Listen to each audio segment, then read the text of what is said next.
नमस्कार विद्यार्थियों, मैं आपका स्वागत करता हूं मेरे इस YouTube चैनल पर। विद्यार्थियों, आज हम इस वीडियो के माध्यम से आर्थिक विश्लेषण के लिए कंप्यूटर अनुप्रयोग अर्थात computer application for economics analysis नामक प्रश्न पत्र के महत्वपूर्ण बिंदुओं को समझने का प्रयास करेंगे। इस वीडियो में हमने इस प्रश्न पत्र की सेकंड यूनिट के इन महत्वपूर्ण बिंदुओं को सम्मिलित किया है। यह वीडियो एमए अर्थशास्त्र सेकंड सेमेस्टर के विद्यार्थियों के लिए है और उनका यह सेकंड प्रश्न पत्र है। चूँकि यह वीडियो कंप्यूटर पर आधारित है और कंप्यूटर के विभिन्न एप्लीकेशनों का इसमें विश्लेषण किया गया है, तो आप लोगों को थोड़ा सा अच्छे से ध्यान देने की आवश्यकता है। विशेष रूप से ऐसे विद्यार्थी जिन्हें कंप्यूटर के बारे में जानकारी नहीं है या कंप्यूटर के बारे में कम जानकारी है, वह इस वीडियो को बहुत अच्छे से समझने का प्रयास करें और पेन और कॉपी लेकर बैठे ताकि आपको बिंदुवार जानकारी अच्छे से समझ में आ जाए। इस वीडियो में हम लोग एमएस एक्सेल से संबंधित महत्वपूर्ण बिंदुओं और साथ ही डेटा एनालिसिस, हाइपोथेसिस और टी टेस्ट किसे कहते हैं, इसे अच्छे से समझने का प्रयास करेंगे। निश्चित रूप से यह वीडियो आपके लिए बहुत ही महत्वपूर्ण है। यदि आप लोगों को मेरा वीडियो पसंद आए तो आप इसे लाइक करें, शेयर करें और सब्सक्राइब करें। दोस्तों, इस यूनिट को हमने दो भागों में बांटा है क्योंकि सिलेबस ज़्यादा हो रहा था, तो यह इस यूनिट का प्रथम भाग है। दूसरा भाग शीघ्र ही आपके समक्ष होगा। तो आइए हम लोग आर्थिक विश्लेषण के लिए कंप्यूटर अनुप्रयोग नामक प्रश्न पत्र की सेकंड इकाई के इस महत्वपूर्ण भाग को समझने का प्रयास करते हैं। विद्यार्थियों, सबसे पहले हम लोग बात करते हैं डाटा वैलिडेशन की। डाटा वैलिडेशन क्या होता है और एमएस एक्सेल में इसका क्या महत्व है, इसे समझने का प्रयास करते हैं। एमएस एक्सेल में डाटा वैलिडेशन एक ऐसा टूल है जो आपको यह तय करने में मदद करता है कि किसी सेल में किस तरह का डाटा डाला जा सकता है, जैसे केवल नंबर, डेट या लिस्ट से कोई आइटम, जिससे गलत और अमान्य डेटा को रोका जा सकता है और डेटा की गुणवत्ता भी बनी रहती है। इसके लिए डेटा टैब में जाकर आप डेटा वैलिडेशन चुनते हैं और नियम सेट करते हैं, जैसे ड्रॉप डाउन लिस्ट से बनाना या केवल 10 से 100 के बीच नंबर स्वीकार करना। अब हम यहाँ पर डेटा वैलिडेशन क्या होता है इसे समझने का प्रयास करते हैं। यह एक ऐसी सुविधा है जो स्प्रेडशीट में डेटा एंट्री को नियंत्रित करती है और यह सुनिश्चित करती है कि दर्ज किया गया डेटा पूर्व निर्धारित नियमों और शर्तों का पालन करे, जैसे कि गलत एंट्री पर एरर मैसेज दिखाना या ड्रॉप डाउन मेनू से विकल्प चुनने की अनुमति देना। डेटा वैलिडेशन को आप अच्छे से समझेंगे, हमने यहाँ पर अच्छे से समझाने का प्रयास किया है। आगे हम लोग देखते हैं।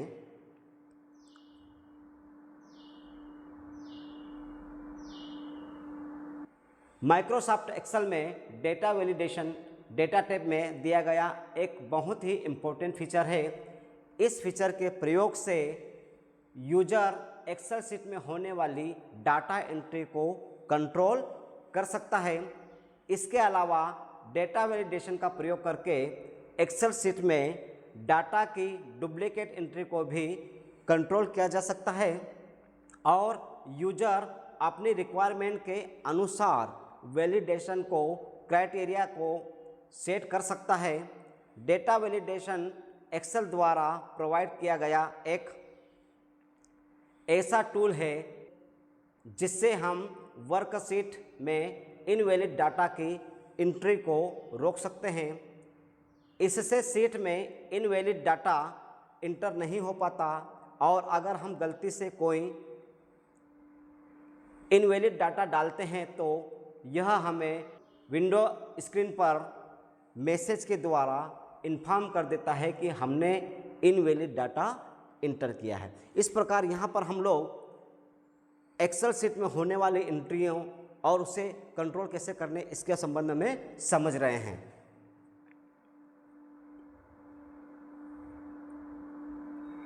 आप थोड़ा सा ध्यान दीजिएगा, हमने यहाँ पर यह समझाने का प्रयास किया है कि एक्सेल शीट में हम डाटा वैलिडेशन और डाटा की एंट्री को किस प्रकार से समझ सकते हैं।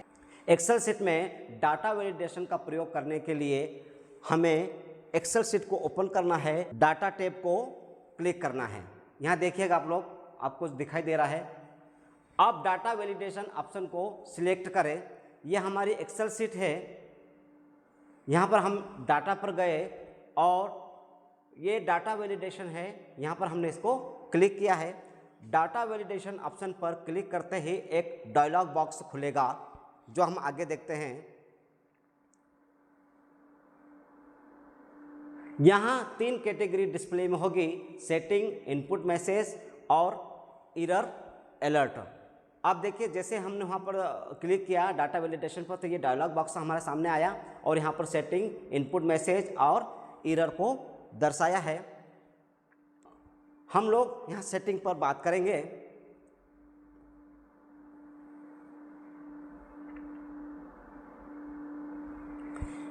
हम लोगों ने सेटिंग को सिलेक्ट किया है। सेटिंग बाय डिफ़ॉल्ट डिस्प्ले होने वाला टैब है। सेटिंग टैब में वैलिडेशन क्राइटेरिया के अंदर सबसे पहला ऑप्शन अलाउ है, जिसे नीचे दिए गए बॉक्स पर क्लिक करें। जैसे ही ये वाला ऑप्शन हम करते हैं तो यहाँ पर अलाउ आएगा और यहाँ पर ये बॉक्स आएगा जिस पर हमें एनी वैल्यू पर क्लिक करना है। क्लिक करते ही आपके सामने ऑप्शन जैसे any value, whole number, decimal list, date, time, text length and custom दिखाई देंगे। एनी वैल्यू के बाद हम जैसे क्लिक करते हैं तो ये आपके सामने सब चीज़ें दिखाई देगी आपके स्क्रीन पर। अब इन सब चीज़ों को समझने के पश्चात हम लोग एक उदाहरण के माध्यम से इसे अच्छे से समझ सकते हैं। आइए हम एक उदाहरण देखें जहां उपयोगकर्ता को अपना नाम, प्रवेश तिथि, आयु और विभाग भरना होगा।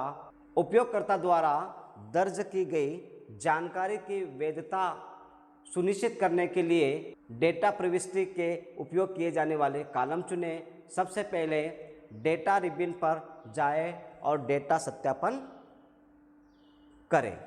सबसे पहले जब हम एक्सेल फाइल खोलेंगे तो हमें एक फाइल जनरेट करना है इस प्रकार से, और हमें इन भाग को छोड़ते हुए डाटा पर जाना है। डाटा पर क्लिक करने पर डाटा वैलिडेशन वाले भाग पर हमको जाना है। यहाँ पर आपके पास पहले वाले कॉलम में नाम है, यहाँ पर डेट ऑफ बर्थ है, यहाँ पर उनके कितनी एज है इसको दिया गया है और ये डिपार्टमेंट है। डिफ़ॉल्ट सेटिंग इस प्रकार की है कि इस कॉलम में कोई भी मान दर्ज किया जा सकता है। यहाँ पर हम अभी किसी भी प्रकार का मान दर्ज कर सकते हैं। जैसे ही हम डाटा वैलिडेशन पर जाते हैं, ये वाला भाग जो पहले भी हमने इसको स्पष्ट किया है, एनी वैल्यू वाला दिखेगा आपको। हालांकि आयु कॉलम में दर्ज किए जाने वालों मानों का आदर्श प्रतिनिधित्व नहीं है। इसे ध्यान में रखते हुए उपयोगकर्ता सेटिंग्स को बदलकर केवल पूर्ण संख्याओं को ही स्वीकार करने का विकल्प चुन सकता है। इसके अतिरिक्त उपयोगकर्ता दर्ज की जाने वाली आयु के लिए एक विशिष्ट सीमा निर्धारित कर सकता है, जैसे कि यहाँ हम न्यूनतम 18 वर्ष से अधिकतम 45 वर्ष की आयु का उपयोग कर सकते हैं। हम यहाँ पर आयु को कंट्रोल कर रहे हैं। उस डाटा में जो आयु हम कंट्रोल करेंगे वो कितनी होगी? न्यूनतम 18 साल और अधिकतम 45 साल।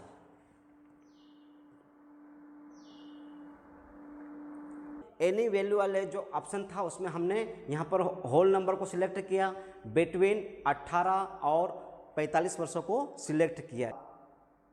यदि उपयोगकर्ता गैर संख्याएं या 18 से कम या 45 से अधिक संख्याएं दर्ज करने का प्रयास करता है तो एक पॉपअप सूचना दिखाई देगी जो उपयोगकर्ता को सूचित करेगी कि इनपुट में त्रुटि है।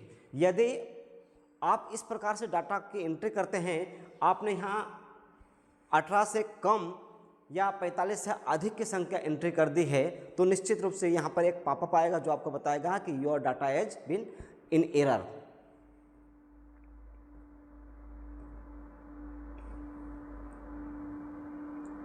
देखिए हम यहाँ पर आयु से संबंधित महत्वपूर्ण भाग को समझ रहे हैं कि आप एक्सेल शीट में किस प्रकार से डाटा वैलिडेशन को समझ सकते हैं, उसमें काम कर सकते हैं, अपने आवश्यक जानकारी प्राप्त कर सकते हैं। यहाँ पर एज की बात कर रहे हैं, हमने एज को 18 और 45 वर्ष में प्रतिबंधित कर दिया है। हमारे पास नाम है, यहाँ डेट ऑफ बर्थ है, एज है, ये डिपार्टमेंट है। अब देखिए यहाँ पर आपके पास सब चीज़ें ठीक ठाक है, लेकिन यहाँ पर जैसे ही संख्या की जगह हमने वर्ड लिख दिया हेलो, तो एरर बता दिया है कि this value does not met the data validation restriction defined for this cell. मतलब आपके यहाँ पर डाटा क्या होना चाहिए, या तो 18 होना चाहिए या 18 से 45 के बीच की संख्या होनी चाहिए। दूसरे कॉलम में हम देखते हैं नंबर लेस देन 18, मतलब 18 से कम है। देखिए यहाँ पर ये जो नंबर हमने डाला है वो 18 से कम है, क्योंकि हमने 18 को न्यूनतम माना है। तो यहाँ पर भी फिर से वही पॉपअप सूचना आ गई है, मैसेज आ गया है, त्रुटि दर्शा दी गई है। इसके बाद हम देखते हैं 45 से अधिक की संख्या डालते हैं तो क्या होता है। यहाँ पर हमने 45 से अधिक की संख्या 51 डाल दी है, फिर वही सूचना आपके पास आ गई है। इस प्रकार यहाँ पर हम डाटा वैलिडेशन में इस प्रकार से प्रोग्राम को समझ सकते हैं, कार्य कर सकते हैं।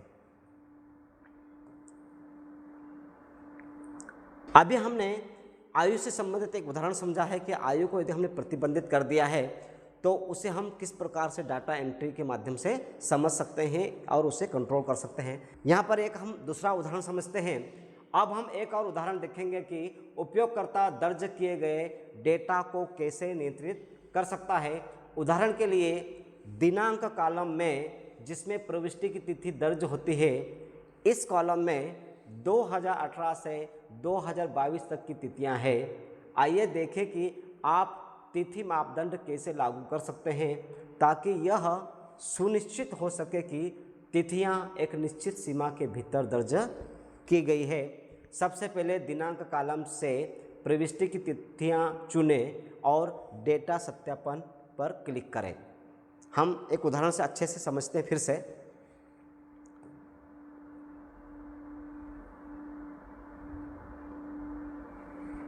हमने इस एक्सेल फाइल में पहले भाग में नाम, दूसरे में डेट ऑफ बर्थ, तीसरे में एज और चौथे में डिपार्टमेंट, जिसे हमने अभी समझा भी है। डाटा पे गए, डाटा वैलिडेशन का बॉक्स खुलेगा। हमने इस प्रकार की फाइल तैयार कर ली है। इसके बाद इस कॉलम के लिए आवश्यक प्रतिबंध लागू करें। हम चाहते हैं कि इस कॉलम में केवल दिनांक ही मान के रूप में शामिल हो और इसकी सीमा 1/1/2021 से 12/12/2022 तक होगी। यहाँ पर वर्ष फिर चेंज कर दिए गए हैं। यहाँ पर 2021 से 2022 के बीच की दिनांक को मान्य किया गया है। अब डाटा वैलिडेशन में हम सेटिंग पे जाते हैं। सेटिंग में आपके पास ये वाला भाग खुलता है, आपको अलाउ करना है। वहाँ पर एनी वैल्यू जाती है। एनी वैल्यूज में हमको डेट को सिलेक्शन करना है। डेट में हमने कौन सी डेट को लेना है, कौन सी बीच की डेट लेना है, तो यहाँ बेटवीन शब्द आ गया है। यहाँ पर हमने 1/1/21 को स्टार्टिंग मान लिया है और 12/12/22 को लास्ट मान लिया है, एंड डेट मान लिया है। हमने ओके कर दिया है। इन प्रतिबंधों को लागू करने के बाद एक्सेल निर्धारित सीमा से बाहर आने वाले मानों को स्वचालित रूप से हाईलाइट नहीं करता। सीमा से बाहर की तिथियों को चुनने के लिए डेटा टूल्स पर जाए और अमान्य डेटा को सर्कल करें। हम यहाँ पर जाएंगे और डाटा वैलिडेशन में डेटा टूल्स की बात करेंगे, डेटा को चुनेंगे। अब आपके पास इस प्रकार से आ गई है। हमने आपको पहले भी इसको स्पष्ट कर दिया है।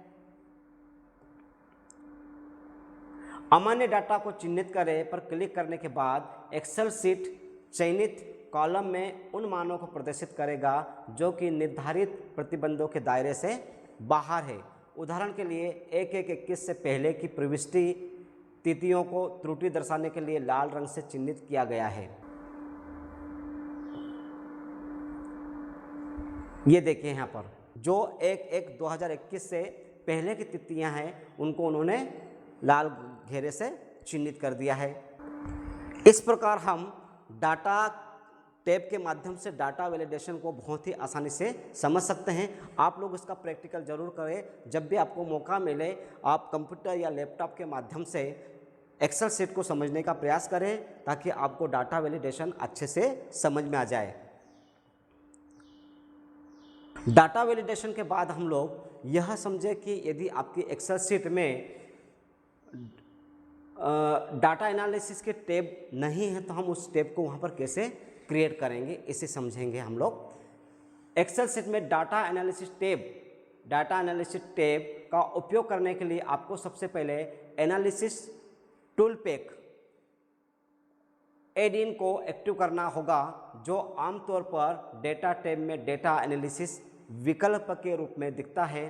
फिर किसी डेटा रेंज के सेल को चुनें, डेटा टैब पर जाएं और डेटा एनालिसिस बटन पर क्लिक करके अपनी विश्लेषण विधि जैसे रिग्रेशन, हिस्टोग्राम चुनें और डेटा इनपुट करें ताकि एक्सेल आपके डेटा का विश्लेषण कर सके। अब यहाँ पर थोड़ा सा और ध्यान दीजिएगा, हम यहाँ पर यह समझने का प्रयास करेंगे कि आपकी एक्सेल शीट में डेटा एनालिसिस टैब कैसे जनरेट हो या शो करे। डेटा एनालिसिस टूल टैब को इनेबल करने की प्रक्रिया किस प्रकार की है, इसे हम लोग समझें। जैसे ही आप लोग एक्सेल शीट खोलेंगे तो आपके पास इस प्रकार की शीट खुलेगी जो आपको दिखाई देगी और यहाँ पर ये फाइल लिखा हुआ है, यहाँ पर ये फाइल लिखा हुआ है, इस पर क्लिक कीजिएगा। आप लोग जो यहाँ पर फाइल लिखा है इस पर सीधे क्लिक कीजिएगा। जैसे ही आप फाइल पे क्लिक करेंगे तो आपके सामने इस प्रकार के ऑप्शन खुलेंगे और आपको इस लास्ट वाले ऑप्शन, यह लिखा हुआ है ऑप्शन, इस पर क्लिक करना है। ऑप्शन लिखा हुआ है, इस पर क्लिक करना है। यहाँ सबसे नीचे एग्जिट लिखा है, उसके ऊपर ऑप्शन का कॉलम आया है, उसको आप क्लिक कीजिएगा।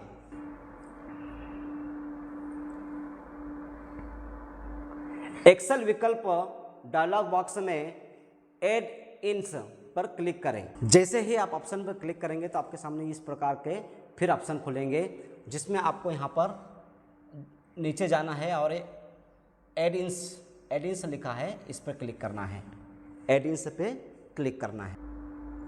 ऐड इन्स पर क्लिक करते ही ये वाला भाग आपका खुलेगा। आपको फिर आगे जाना है।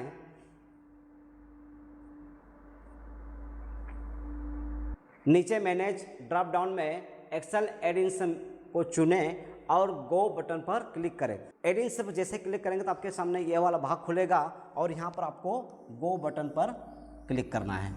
सीधे गो बटन पर क्लिक करना है। अगली विंडो में एनालिसिस टूल पैक के सामने वाले बॉक्स को चेक करें और ओके पर क्लिक करें। जैसे ही आप एडेंस बटन को क्लिक करेंगे तो आपके सामने ये वाला भाग खुलेगा और ये वाला जो भाग है चेक बॉक्स, इसको आपको ओके करना है। इस प्रकार से आपको ओके करना है।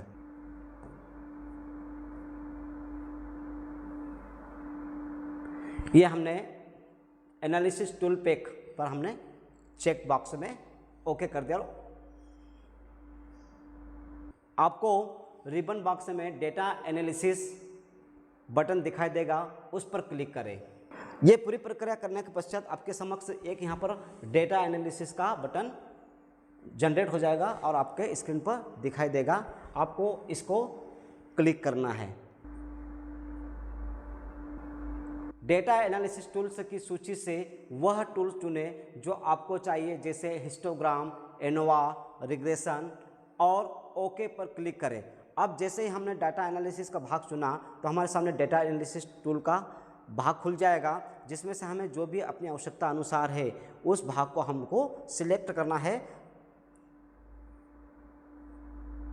ये इस प्रकार के टूल्स आपके समक्ष रहेंगे, जिसमें आप अपनी आवश्यकता अनुसार टूल्स का चयन कर सकते हैं, ऑप्शन का चयन कर सकते हैं।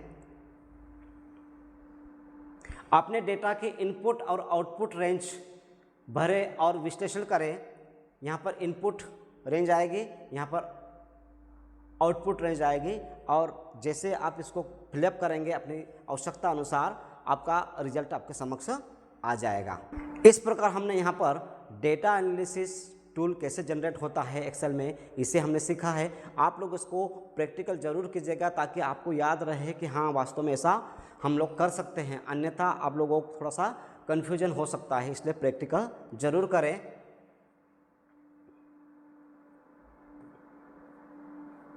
डाटा वैलिडेशन और डाटा टाइप कैसे जनरेट करते हैं, इसको समझने के पश्चात अब हम बात करते हैं परिकल्पना या उपकल्पना की, जिसे अंग्रेजी में हाइपोथेसिस कहते हैं। परिकल्पना या हाइपोथेसिस किसी अवलोकन के लिए एक अस्थायी स्पष्टीकरण या दो से अधिक चरों के बीच संबंध के बारे में एक परीक्षण योग्य कथन है। यह एक शिक्षित अनुमान है जो शोध विधियों द्वारा सिद्ध या असिद्ध किया जा सकता है। परिकल्पना का अर्थ, परिकल्पना को हिंदी में प्राक्कलन या उपकल्पना भी कहते हैं, जिसका शाब्दिक अर्थ पूर्व चिंतन या पूर्व का विचार होता है। यह अनुसंधान प्रक्रिया में एक महत्वपूर्ण कदम है जो डेटा संग्रह और विश्लेषण को दिशा प्रदान करता है। एक अच्छी परिकल्पना स्पष्ट, संक्षिप्त, परीक्षण योग्य और तार्किक होनी चाहिए। परिकल्पना के बारे में एक संक्षिप्त रूप में हम यह समझ सकते हैं कि यह एक पूर्व का कथन है। हम ऐसा मान लेते हैं कि इसके कारण ऐसा हुआ होगा। किसी भी दो चरों के बीच के संबंध को बताने की स्थिति को हम परिकल्पना कहते हैं। परिकल्पना के संबंध में कुछ उदाहरणों के माध्यम से हम आसानी से समझ सकते हैं। उदाहरण नंबर 1, जिसे हम सरल परिकल्पना कहते हैं। यदि आप अधिक सब्जियां खाते हैं तो आपका वजन तेजी से कम होगा, ऐसा हमने माना है, पूर्व विचार बनाया है। यहाँ अधिक सब्जियां खाना स्वतंत्र चर और वजन कम होना आश्रित चर माना गया है। दूसरा उदाहरण, दिशात्मक परिकल्पना। विज्ञान वर्ग के छात्रों की बुद्धि कला वर्ग के छात्रों की बुद्धि की अपेक्षा अधिक होती है। यह एक दिशात्मक परिकल्पना है क्योंकि यह एक विशिष्ट दिशा अधिक होना की ओर संकेत करती है। हमने यहाँ पर भी एक पूर्व विचार प्रकट किया है। तीसरा उदाहरण, शून्य परिकल्पना। विधि ए और विधि बी की प्रभावशीलता में कोई अंतर नहीं है। इसे प्रायः H0 द्वारा दर्शाया जाता है और यह माना जाता है कि चरों के बीच कोई संबंध या अंतर नहीं है, अर्थात दोनों चर स्वतंत्र है। उदाहरण नंबर 4, वैकल्पिक परिकल्पना। लड़के लड़कियों की तुलना में गणित में अधिक अच्छे हैं। इसे H1 या HA द्वारा दर्शाया जाता है और यह शून्य परिकल्पना के विपरीत होता है, जिसमें चरों के बीच अंतर या संबंध का अनुमान लगाया जाता है। इस प्रकार हमने सरल उदाहरणों के माध्यम से परिकल्पना को स्पष्ट करने का प्रयास किया है। परिकल्पनाओं के आधार पर ही सांख्यिकी टेस्ट के विभिन्न प्रकारों का उपयोग किया जा सकता है। इसी का एक भाग है टी टेस्ट। टी टेस्ट का उपयोग भी परिकल्पनाओं को सिद्ध या असिद्ध करने के लिए किया जाता है।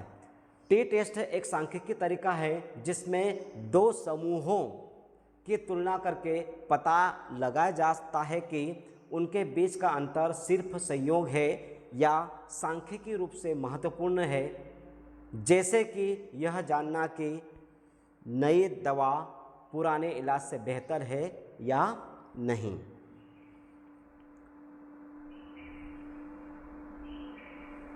इसे एक उदाहरण से हम लोग समझें। एक नई दवा से ठीक होने वाले मरीजों और बिना दवा के ठीक होने वाले मरीजों के ठीक होने के औसत समय की तुलना करना, ताकि यह पता चले कि दवा का असर सांख्यिकी रूप से महत्वपूर्ण है।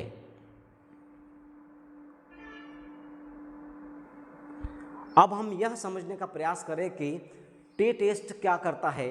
यह दो समूहों के औसत के बीच के अंतर की जांच करता है।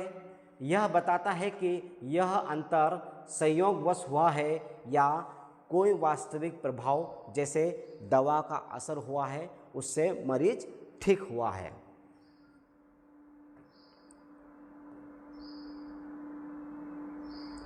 इसका उपयोग तब किया जाता है जब जनसंख्या का मानक विचलन अर्थात स्टैंडर्ड डेविएशन ज्ञात न हो और नमूना आकार छोटा। आमतौर पर टी टेस्ट का उपयोग 30 से कम संख्या में किया जाता है।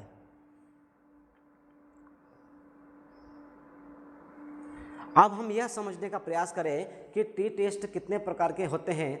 नंबर एक नमूना टी परीक्षण एक समूह के औसत की तुलना किसी ज्ञात या अनुमानित औसत से करना, जैसे एक स्कूल के छात्रों के औसत वजन की तुलना राष्ट्रीय औसत से करना। स्वतंत्र दो नमूना टी परीक्षण दो अलग अलग और स्वतंत्र समूहों के औसत की तुलना करना, जैसे दो अलग अलग शिक्षकों द्वारा पढ़ाई गई कक्षाओं के औसत अंकों की तुलना करना। नंबर 3 युग्मित नमूना टी परीक्षण एक ही समूह पर समय के दो अलग अलग बिंदुओं पर या दो स्थितियों में माप की तुलना करना, जैसे किसी दवा से पहले और बाद में रक्तचाप की जांच करना। अब हम यहाँ पर यह जानने का प्रयास करेंगे कि टी टेस्ट का उपयोग कब किया जाता है। टी टेस्ट का उपयोग मुख्य रूप से तब किया जाता है जब आप दो अलग अलग समूहों के औसत मूल्यों की तुलना करना चाहते हैं। उदाहरण के लिए पुरुषों और महिलाओं की ऊंचाई ज्ञात करना हो, तब हम टी टेस्ट का उपयोग करते हैं। डेटा सामान्य रूप से वितरित होना चाहिए। जनसंख्या का मानक विचलन अज्ञात होता है और नमूने का आकार छोटा होता है, तब टी टेस्ट का उपयोग किया जाता है। उदाहरण के लिए मान लीजिए एक स्कूल यह जानना चाहता है कि क्या एक नई शिक्षण पद्धति पुरानी शिक्षण पद्धति की तुलना में छात्रों के गणित के अंकों में महत्वपूर्ण अंतर लाती है। यहाँ पर नई शिक्षा पद्धति और पुरानी शिक्षा पद्धति के बीच में तुलना की जा रही है। अब इसके लिए हम समंकों का संग्रह या डाटा कलेक्शन किस प्रकार से करेंगे। समूह ए जिसमें पुरानी पद्धति को शामिल किया गया है, 10 छात्रों का एक नमूना चुना गया है और गणित में उनके औसत अंक 70 थे, पुरानी पद्धति। समूह बी नई पद्धति, 10 छात्रों का एक और नमूना चुना गया और गणित में उनके औसत अंक 75 थे।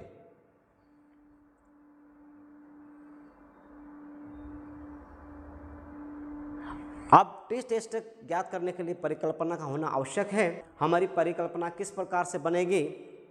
नंबर 1 शून्य परिकल्पना, दोनों समूहों के अंकों के बीच कोई महत्वपूर्ण अंतर नहीं है, अर्थात नई पद्धति का कोई प्रभाव नहीं है। दूसरा है वैकल्पिक परिकल्पना, दोनों समूहों के अंकों के बीच महत्वपूर्ण अंतर है, अर्थात नई पद्धति का प्रभाव दिखाई देता है। अब टी टेस्ट लागू करना, शोधकर्ता टी टेस्ट फार्मूला का उपयोग करके एक टी मान, टी वैल्यू जिसके कहते हैं, जिसको हम कैलकुलेटेड वैल्यू या गणना मूल्य भी कहते हैं, इस गणना में औसत मूल्यों, मानक विचलन और नमूना आकार के बीच का अंतर शामिल होता है।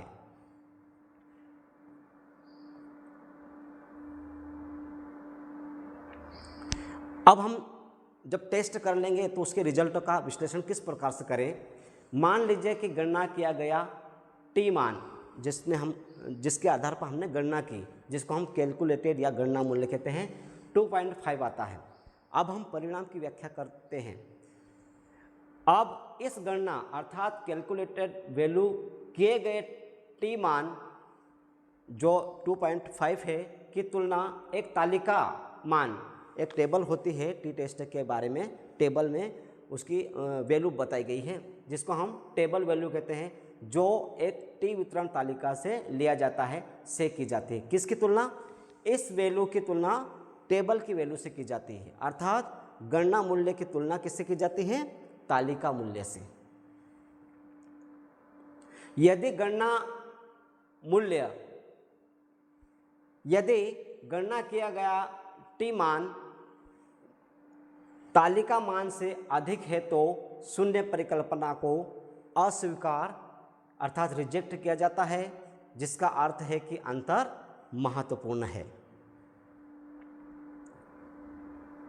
दूसरा भाग, यदि गणना किया गया टी मान तालिका मान से कम है तो शून्य परिकल्पना को स्वीकार कर लिया जाता है, जिसका अर्थ है कि देखा गया अंतर संयोग मात्र है या संयोग से हो सकता है।